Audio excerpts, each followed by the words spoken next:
Warfront से एक और बड़ी अपडेट यह है कि इजराइल ने अब इस बात को मान लिया है कि उसे युद्ध में दूसरा मोर्चा खोलना पड़ सकता है। लेबनान की तरफ से अचानक हमले इतने ज्यादा तेज हो गए हैं कि अब हिजबुल्लाह को रोकना उसके लिए बहुत जरूरी हो गया है। गाजा में हमास इजराइल के 44 सैनिकों को खत्म कर चुका है। वहीं अब हिजबुल्लाह भी चुन चुनकर इजराइल के सैनिकों को टारगेट कर रहा है।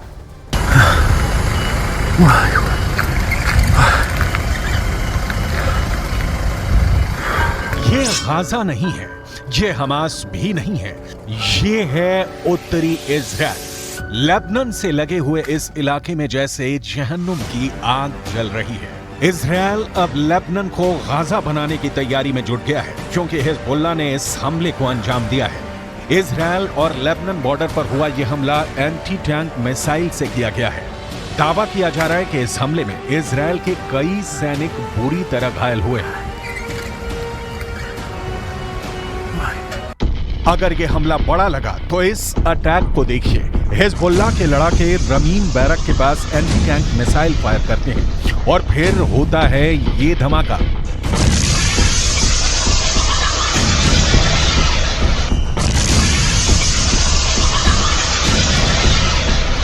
इस वक्त लेबनान और इजराइल के बॉर्डर पर ऐसा युद्ध चल रहा है कि गाजा में हो रहे हमले छोटे लगेंगे। हिजबुल्लाह ने अपनी सबसे खतरनाक स्नाइपर फोर्स उतार दी है। हिजबुल्लाह ने अपने एंटी टैंक दस्तों को इजराइल की पोस्ट पर लगातार हमलों का ऑर्डर जारी किया है।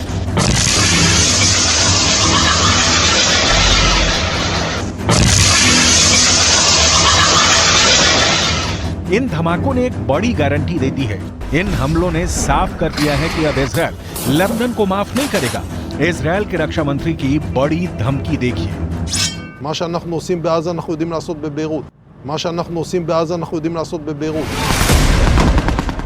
इजराइल की वार्निंग बहुत साफ है। उसने जो हाल फिलिस्तीन के गाजा का किया है, यही हाल वो लेबनान की राजधानी बेरूत का कर सकता है। यानी इजराइल ने अब जो पहले गाजा का हाल किया है, वही वो बेरूत को दूसरा गाजा बनाकर करेगा। सवाल है कि इस युद्ध में कितने गाजा बनेंगे।